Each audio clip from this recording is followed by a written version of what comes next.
The moon was quiet, too quiet. Ju-ri Kim looked up from her instruments and frowned. The usual hum of the lunar base's air systems seemed to have stopped. "That's strange," she said to herself. She pushed her chair back from the desk where star charts and data readings were spread out. At 28, Ju-ri was the youngest lead researcher at the Korean Lunar Research Facility. Her work on cosmic radiation had earned her this spot, though many nights she missed the view of Earth's sky from her hometown. She tapped her comlink. "Hyun-ki, do you read me? The air system sounds off in Section 4. Static answered her. Ju-ri's frown deepened. The comlinks never failed. They had backup systems for the backup systems. A low vibration began under her feet. It grew stronger until the pens on her desk rolled off and hit the floor. This wasn't a moonquake. This was something else. Ju-ri grabbed her emergency kit and helmet. Better safe than sorry. As she stepped into the corridor, the lights flickered. "Hello? Anyone there?" she called out. The corridor stretched empty before her. Where was everyone? The base housed 12 researchers, and someone was always around. The vibration became a rumble. Then a section of the ceiling tore away like paper. Ju-ri barely had time to snap her helmet shut before the air rushed out. She grabbed a pipe on the wall, holding on as the force tried to pull her into space. Through the new hole came a bright light. Not sunlight. This was blue-green and pulsing. It formed a beam that locked onto Ju-ri. "No," she shouted, but her voice was lost in her helmet. The beam pulled her up, tearing her hands from the pipe. She kicked and twisted, but could not break free. Up she went, through the hole and into space. The beam carried her toward a massive shape floating above the moon base. It was like no spacecraft she had ever seen. It had no clear shape. Parts of it seemed solid while others flickered in and out of view. The only constant was a giant opening that pulsed with the same blue-green light holding her. Ju-ri tried to think clearly despite her fear. The craft was at least 2 kilometers long. Earth had nothing like it. This was not human technology. As she was pulled closer, she saw Hyun-ki through a window in another section of the base. He was pounding on the glass, his face filled with horror as he watched her being taken. Then she was inside the ship. The beam dropped her onto a smooth floor that felt neither cold nor warm. The air was breathable when she tested it, so she removed her helmet. The room was empty except for walls that glowed with symbols she didn't recognize. A door appeared where there had been none. Through it came beings that made Ju-ri gasp. They stood on 2 legs like humans, but were taller and thinner. Their skin shimmered with patterns that moved like oil on water. Where eyes should be, they had 3 glowing orbs arranged in a triangle. Their hands had 6 long fingers that ended in points. One stepped forward. It made no sound Ju-ri could hear, but somehow words formed in her mind. "The one who sees beyond stars," the voice said. "You will help us ascend." "Who are you? Why have you taken me?" Ju-ri demanded, backing away until she hit a wall. "We are the Tak," came the answer. "You have been chosen for the highest honor." Another Tak moved forward, carrying what looked like a silver crown. Before Ju-ri could resist, it was placed on her head. Immediately, her thoughts became fuzzy. "Sleep now," the voice said. "When you wake, the preparation begins." Ju-ri tried to fight the drowsiness, but it was too strong. Her last thought before darkness took her was of Hyun-ki's face. Would she ever see him or Earth again? Back at the damaged moon base, Hyun-ki watched the alien ship vanish into space, taking Ju-ri with it. His hands were bleeding from hitting the glass, but he felt no pain. Only determination. "I will find you," he whispered. "Whatever it takes, I will bring you home." Ju-ri woke up slowly. Her head hurt. The room around her was not the same one she had been in before. This one had walls that seemed to breathe. They moved in and out slightly, like lungs. She sat up on what felt like a bed but looked more like a glowing cloud. Her space suit was gone.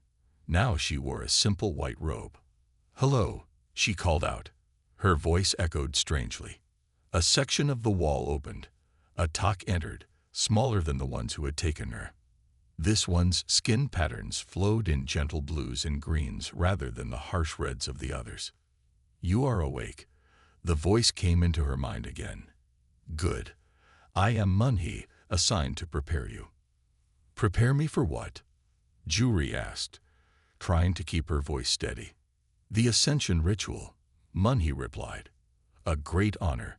You will help our people reach the next level of being." Juri's throat went dry. "And how exactly will I help with that?" Munhi's skin pattern swirled faster. "That is not for me to explain. I am only a preparer. The Supreme Elder will tell you what you need to know."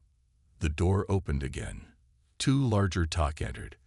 They wore what looked like armor made of the same shifting material as the walls. "Come," one ordered in Juri's mind. "Supreme Elder Dusan will see you now." Juri had no choice but to follow. They led her down long hallways that curved and twisted in ways that made no sense. Sometimes, the floors seemed to go up while they walked down. It made her dizzy. They entered a huge room. Hundreds of talk sat in rising circles, like a giant bowl with Juri at the bottom. At the highest point sat a talk larger than all the others. His skin rippled with gold and silver patterns. The three eyes in his face glowed brighter than any others. "Supreme Elder Dusan," announced one of her guards. "We bring the Seer of Stars." The giant talk leaned forward. His mental voice boomed in Juri's head. "Human female, you are confused, afraid. This is natural, but unnecessary." "I was taken against my will," Juri said, trying to sound brave. "My people will look for me." A sound like laughter filled her mind. "Your people cannot find you. We have been watching humans for centuries. Your technology is primitive compared to ours." "What do you want from me?" Juri asked. Dusan stood. He was at least 3 meters tall. "You are a scientist, a watcher of stars. You see patterns in the cosmos that even some of our kind miss. This makes you special."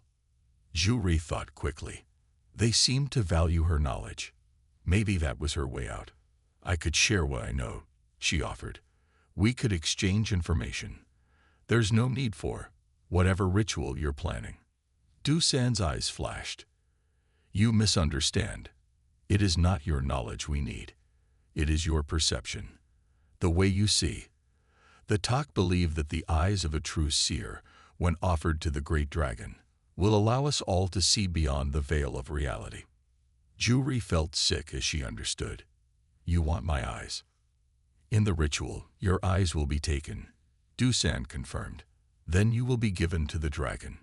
Your sacrifice will elevate our entire species." Murmurs of approval rippled through the gathered talk. But Juri noticed something odd. Not all of them seemed happy. Some, like Munhi who stood near the back, had skin that flickered with what looked like doubt. "And if I refuse?"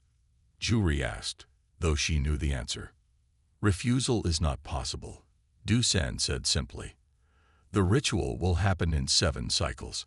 Until then, you will be prepared and honored as the seer who will save us." As Juri was led away, her mind raced. 7 cycles. She didn't know how long that was, but it was time. Time to find a way out. She caught Munhi's third eye watching her. For a moment, something passed between them. A feeling. Could it be sympathy? Juri held on to that tiny hope as she was taken back to her room. She would need any ally she could find if she wanted to survive. 3 cycles had passed. Juri was learning to tell time by the changing colors of her room. It shifted from deep blue to purple, then to black, then back to blue again. Each full change was 1 cycle. She sat on her cloud bed, trying to stay calm. 4 cycles left until they would take her eyes and feed her to whatever they called the dragon. The wall parted and Munhi entered. The small talk carried a tray of food, strange fruits and what looked like meat, though Juri couldn't guess what animal it came from. "You must eat," Munhi's voice said in her mind. "Keep up your strength." Juri had been refusing food, hoping to weaken herself, and maybe delay the ritual. But hunger was making it hard to think. Why should I? She asked. So I'm healthy when you cut out my eyes. Mun-hee's skin patterns dimmed. The Tak looked around nervously, then leaned closer. Not all Tak want this. The voice in Juri's head was quieter now, as if whispering. Some of us think the old ways are wrong. Juri's heart beat faster. You don't support the ritual. Many of us follow Kita. He believes we should learn from other species, not sacrifice them. Mun-hee placed the tray down. Eat, then I will take you for your daily walk. There is someone you should meet. Hope sparked in Juri for the first time since her capture. She ate quickly. Later, as they walked through the strange curving hallways, Mun-hee led her to a part of the ship she hadn't seen before. They entered a room filled with plants from 100 different worlds. In the center stood a Tak taller than Mun-hee but shorter than Dusan. His skin patterns were steady, not shifting wildly like the others. This is Kita, Mun-hee said, leader of those who seek change. Kita's mental voice was strong but gentle. Human Juri, I am sorry for what has been done to you. We are working to save you. How? Juri asked. There are so many who follow Dusan. Our numbers grow, Kita said. Not all believe the old stories about the dragon and the power of sacrifice. Some have seen the results of our studies showing these rituals achieve nothing. What is this dragon they keep talking about? Juri asked. Kita's patterns darkened. It is not a creature as you might think. It is a tear in space, a hole that eats light and matter. Dusan believes it is a god that grants wishes when fed properly. Juri gasped. A black hole. You have a black hole on your ship.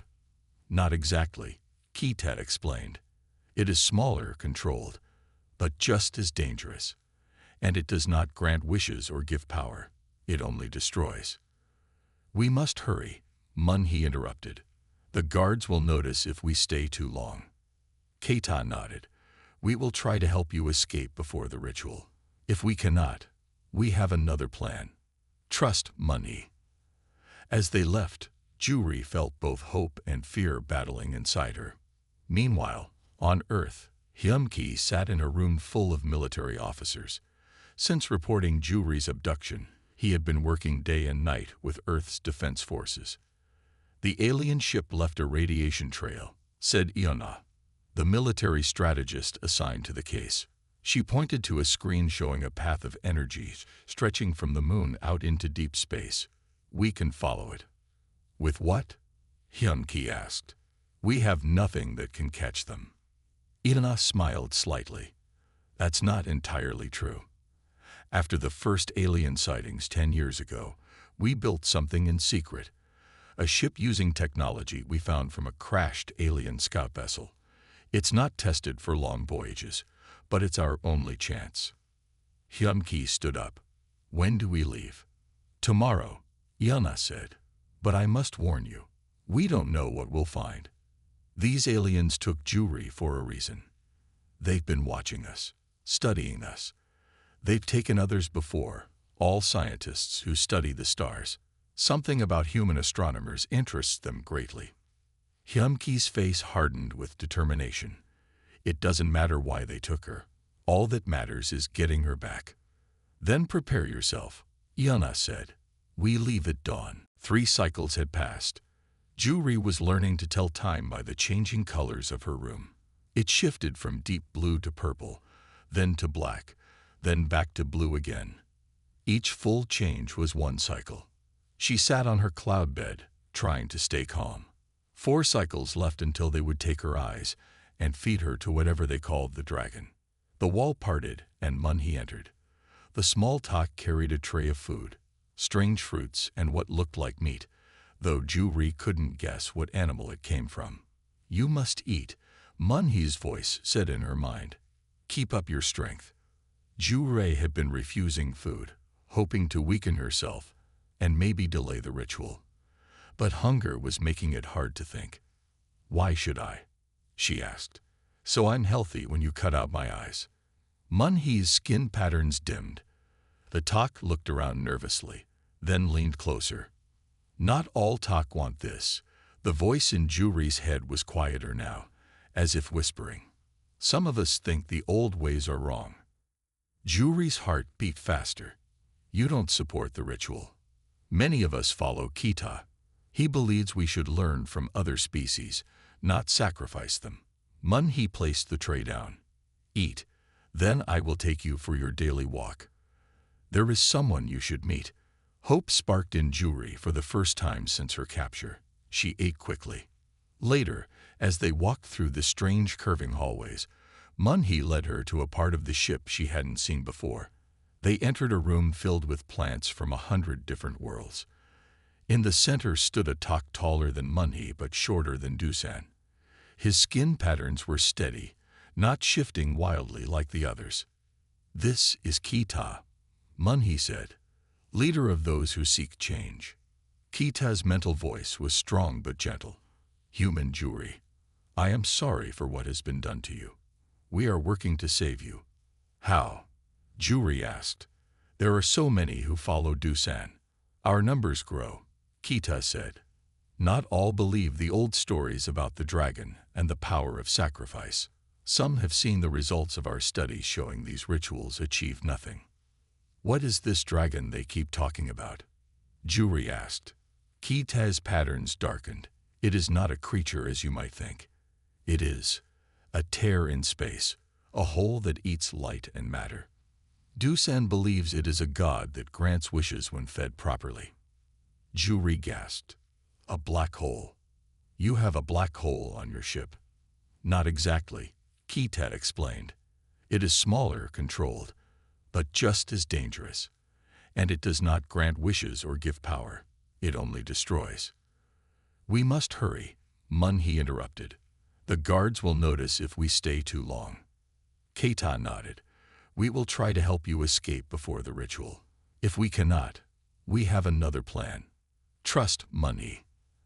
As they left, Juri felt both hope and fear battling inside her. Meanwhile, on Earth, Hyumki sat in a room full of military officers. Since reporting Juri's abduction, he had been working day and night with Earth's defense forces. The alien ship left a radiation trail, said Iona, the military strategist assigned to the case. She pointed to a screen showing a path of energy stretching from the moon out into deep space. We can follow it. With what? Hyunki asked. We have nothing that can catch them. Iona smiled slightly. That's not entirely true. After the first alien sightings 10 years ago, we built something in secret. A ship using technology we found from a crashed alien scout vessel. It's not tested for long voyages, but it's our only chance. Hyunki stood up. When do we leave? Tomorrow, Iona said. But I must warn you, we don't know what we'll find. These aliens took Juri for a reason. They've been watching us, studying us. They've taken others before, all scientists who study the stars. Something about human astronomers interests them greatly. Hyumki's face hardened with determination. It doesn't matter why they took her. All that matters is getting her back. Then prepare yourself, Iona said. We leave at dawn. 5 cycles had passed. Only 2 remained before the ritual. Juri sat in her room, trying to make sense of the strange device Munhi had smuggled to her. It looked like a small silver disc, no bigger than her thumbnail. Munhi had pressed it into her palm during their last meeting. A neural link, Munhi had explained. If the worst happens and you face the dragon, this might help you survive. Juri didn't understand how a tiny disc could help against a space anomaly that ate light and matter. But she had hidden it under her sleeping mat, just in case. The door opened, and 2 Tak guards entered. Their skin patterns pulsed with excited reds and oranges. Come, one ordered. The ritual preparation begins. Juri's stomach tightened with fear, but she followed. They led her to a large chamber where dozens of Tak worked at what looked like control panels. In the center of the room was a clear tube filled with glowing blue liquid. Dusan stood beside the tube. His gold pattern swirled faster when he saw her. "The seer arrives," he announced. His mental voice reached everyone in the room. "The first stage of preparation begins now." Before Ju-Ri could resist, the guards pushed her toward the tube. The top slid open. "What are you doing?" Ju-Ri asked, trying to back away. "Your body must be made ready," Du-San explained. "The liquid will strengthen you for the journey into the dragon." "I thought the point was for me to die," Ju-Ri said. Du-San's patterns shifted to purple. "Death is not the goal. Transformation is. The dragon does not simply destroy. It changes. Your eyes will allow us to see through the veil, and your journey into the dragon will open the path for all Tak to follow." The guards lifted Ju-Ri and dropped her into the tube. The liquid was warm and thick, like honey. It filled the tube until it covered her completely. Strangely, she found she could breathe it. As the liquid entered her lungs, Ju-Ri's mind became clearer than ever before. She could suddenly remember everything she had ever read about space anomalies, wormholes, and quantum physics.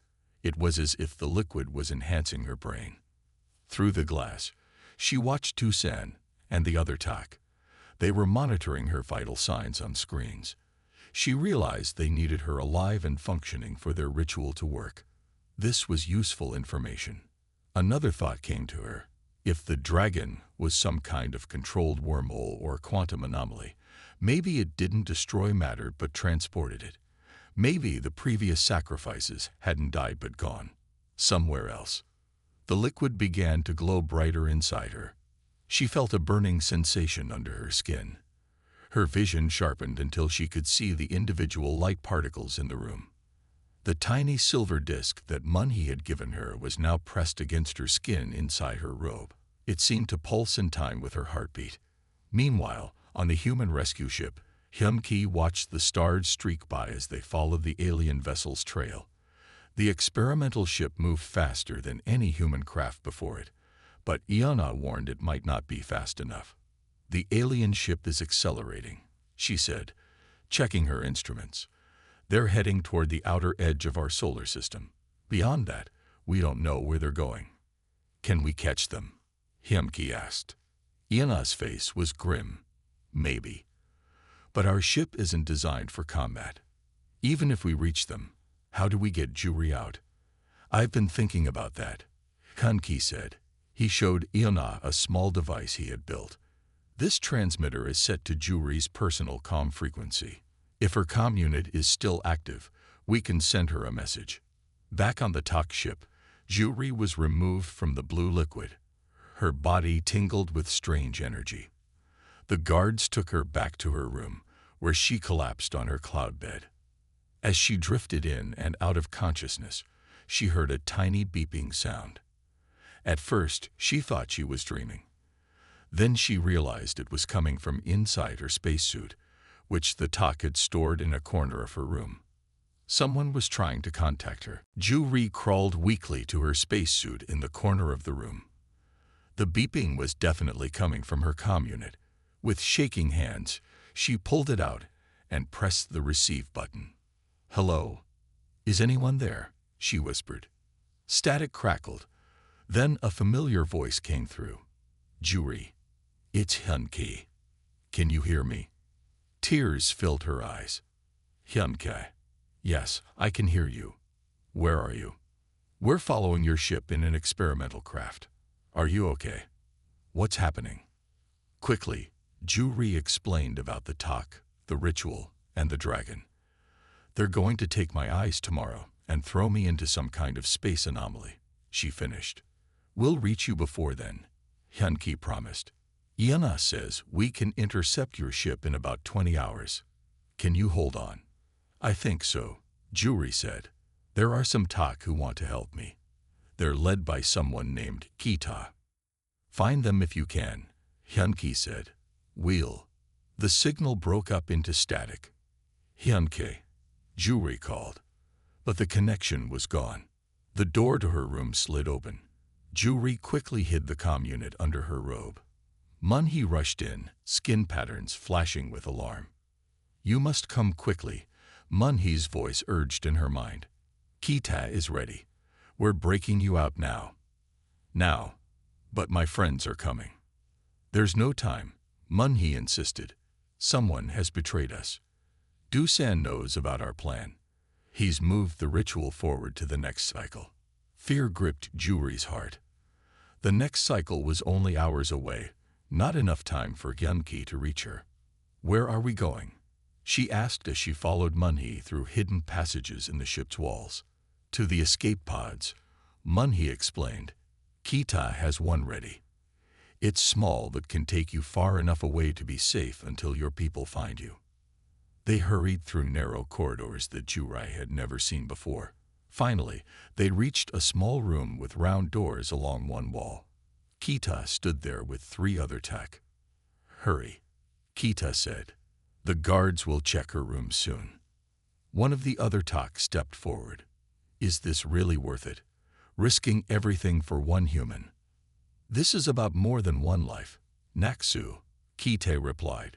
It's about ending centuries of needless sacrifice.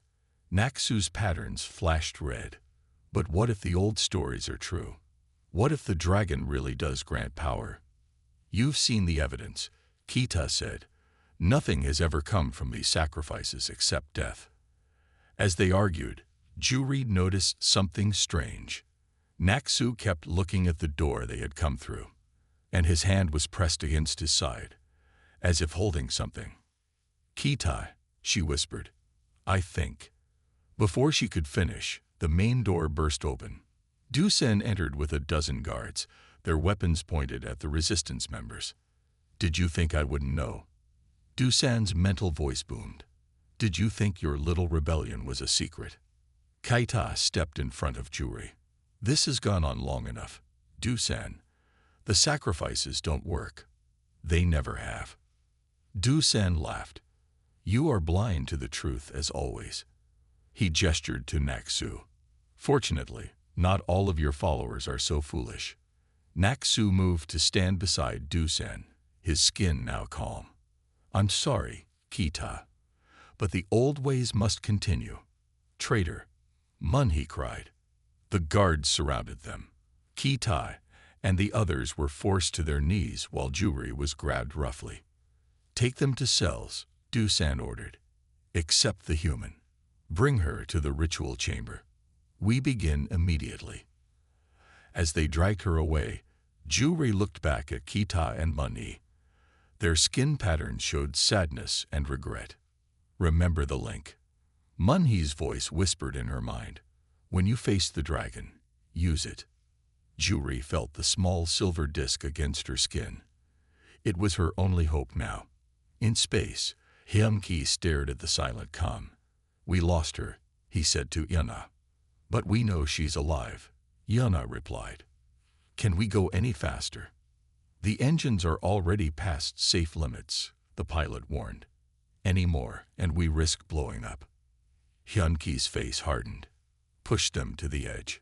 We're running out of time. The ritual chamber was huge. Hundreds of talks stood in rising circles around a central platform. The walls glowed with strange symbols that pulsed with light. At the far end of the chamber was a large black circle on the floor. It seemed to eat the light around it. Nothing reflected from its surface. This must be the dragon, Juri thought. Dusan stood on the platform wearing ceremonial robes that flowed like liquid metal. 4 talk priests flanked him, each holding silver tools that gleamed in the dim light. Guards dragged Juri to the platform and forced her to kneel before Dusan.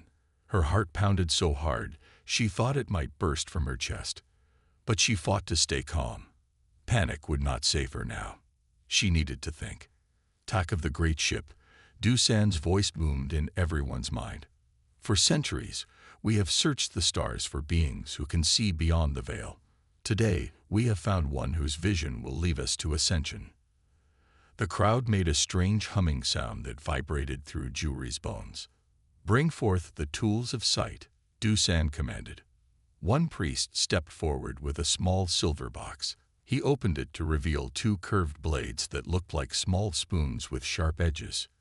Juri felt bile rise in her throat. Those were the tools they would use to take her eyes. She pressed her hand against her robe, feeling the small disc Munhi had given her. It was warm now, almost hot against her skin. "Begin the blessing," Dusan ordered. The priests moved to surround Juri. They began a chant that filled her mind with strange images of stars and darkness. One held her head still while another approached with the curved blade. Juri knew she had seconds left. With all her strength, she pressed the disc against her temple. It seemed to melt into her skin, burning like fire. Her vision blurred, then sharpened to amazing clarity. She could see energy flowing through the room, through the talk, through everything. The priest raised the blade to her face. "For the dragon, for ascension," Dusan cried. Juri screamed as the blade touched her eye. The pain was beyond anything she had ever felt. She felt her eye being scooped from its socket.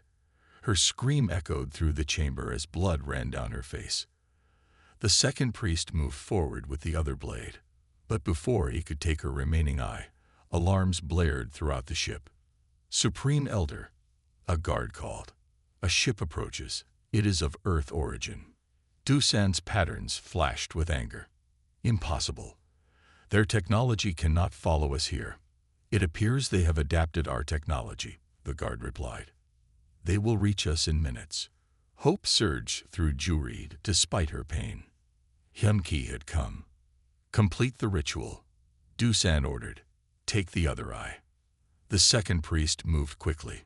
Juri felt the blade cut into her other eye. She wanted to faint from the pain, but the neural link kept her conscious, flooding her system with energy. Both her eyes were now gone, placed in a glowing container. But strangely, she could still see in a way she couldn't explain. The neural link was connecting directly to her brain, letting her perceive energy and matter around her. "To the dragon," Dusan commanded. "The time of ascension is now." 4 guards lifted Juri and carried her toward the black circle on the floor. Blood still flowed from her empty eye sockets, but her mind was clear. The neural link was working, keeping her alive and aware. As they approached the dragon, Juri heard shouting from another part of the ship. Explosions shook the floor. "Earth forces have breached the hull," someone called. "Too late," Dusan said. "Once the sacrifice enters the dragon, nothing can stop our ascension." The guards reached the edge of the black circle. Juri could feel its pull, like gravity but stronger. It wanted to consume her. "For the glory of the Tak," Dusan shouted. The guards threw Juri into the dragon. She fell into darkness, screaming as the void pulled her in. The last thing she heard was Dusan's triumphant laugh and distant human voices calling her name. Falling. Juri was falling through darkness. But it wasn't empty darkness. She could sense things around her, despite her missing eyes. The neural link Munhi had given her was working in ways she couldn't have imagined. She wasn't seeing with light anymore. Instead, she was feeling the energy and matter around her. The darkness had shape and texture. It flowed like water but felt like silk against her skin. The pain from her gouged eyes was still there, but somehow distant, as if happening to someone else. The neural link was blocking most of it. She tried to scream, but no sound came out. There was no air here, yet somehow she could breathe. The rules of normal space didn't apply in this place. Then she felt something else. She wasn't alone in the darkness. "Hello," she tried to say, though no words formed. "Another one," a voice replied in her mind. Not like the talk mental voice. This was different, weaker, human. "Who are you?" Juri asked with her thoughts. "Dr. Lin Cheng," the voice answered. "Astronomer, Beijing Space Center, taken 3 years ago." "You're human." Juri couldn't believe it. "Yes, there are many of us here, all scientists, all sacrifices." Juri felt other presences now, dozens of them, floating in the darkness like she was. As she focused, she could sense their energy patterns. Most were human, but some were different. Other species, also sacrificed to the dragon. "Where are we?" she asked. Between, another voice answered. This one belonged to Dr. Hamid from the European Space Agency, taken 5 years ago. Not in normal space. Not dead. Just between. The talk call this place the Dragon, a third voice added. This was Dr. Petal from the Indian Space Research Organization.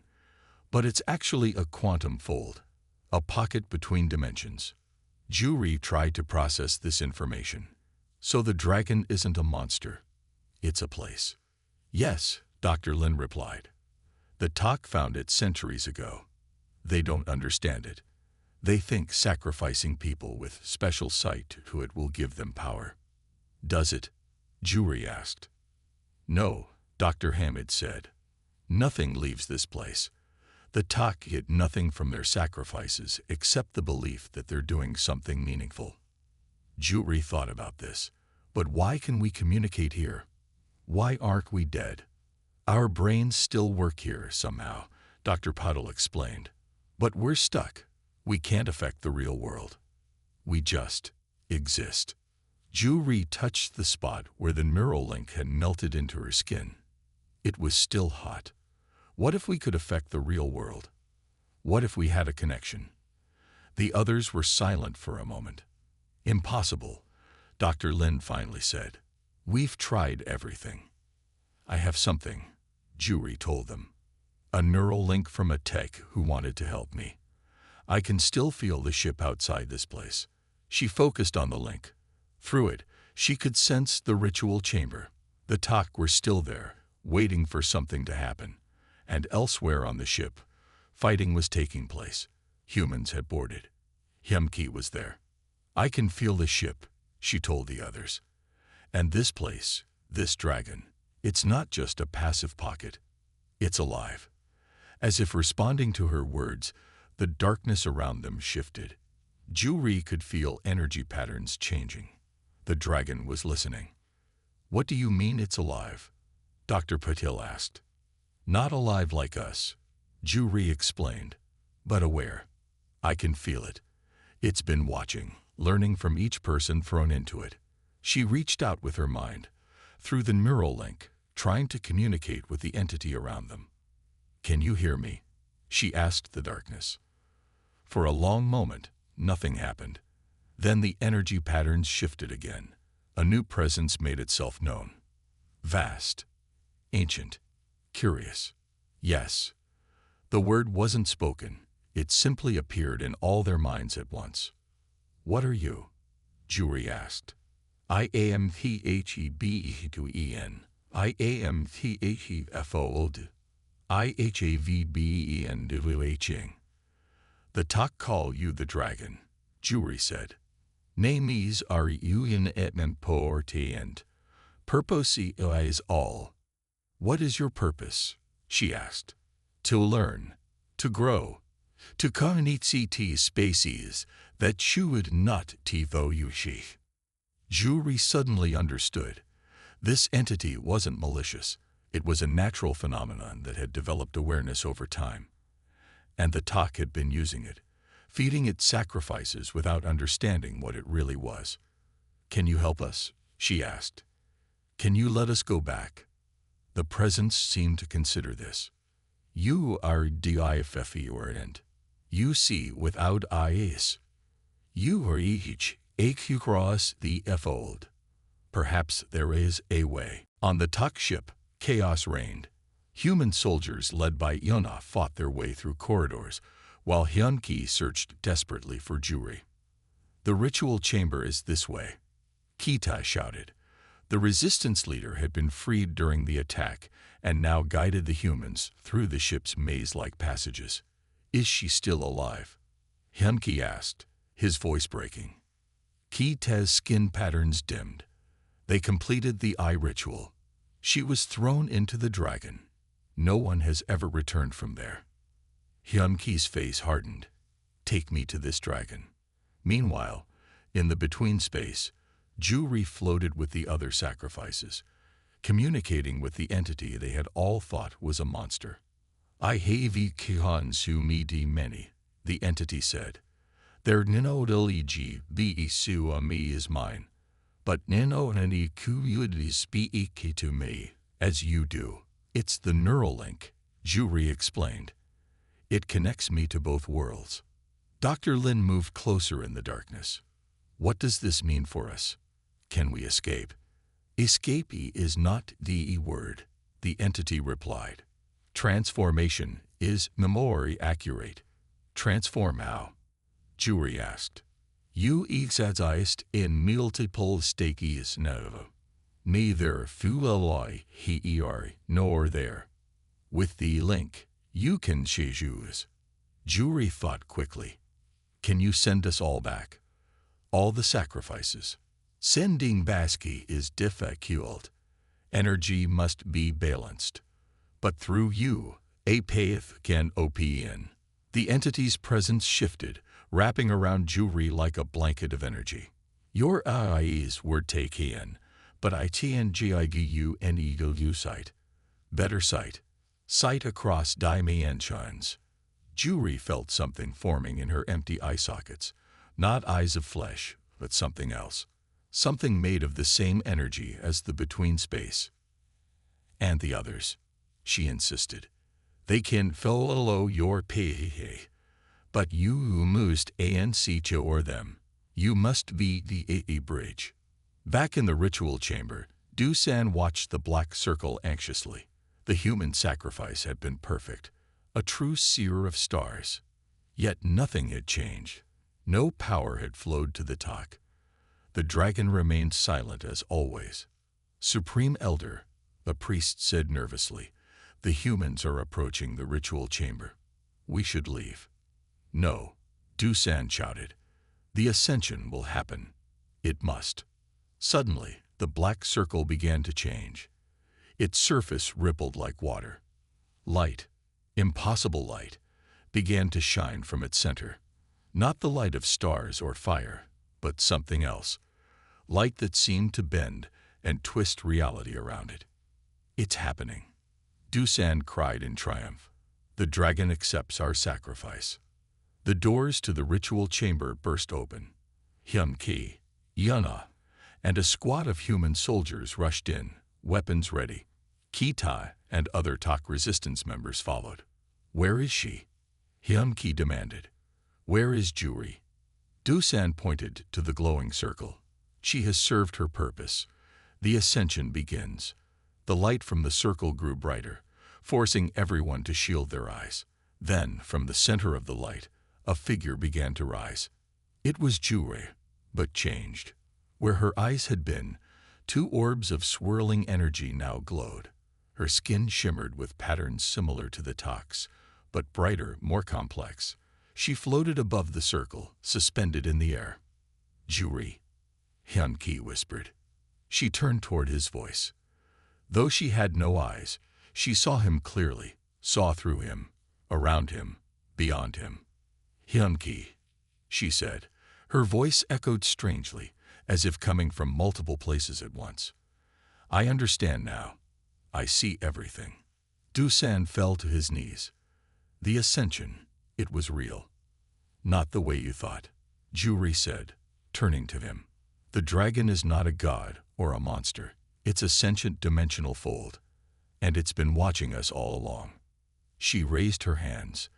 The circle of darkness expanded, covering the entire floor of the chamber. From it rose dozens of figures, humans and aliens alike, all previous sacrifices. Like Juri, they had changed, their eyes replaced with energy, their bodies partly transformed. Impossible, Dusan cried. You never understood what you found, Juri said. The dragon doesn't grant power through death. It offers transformation through understanding. Dr. Lin stepped forward. We have been watching from the fold, learning.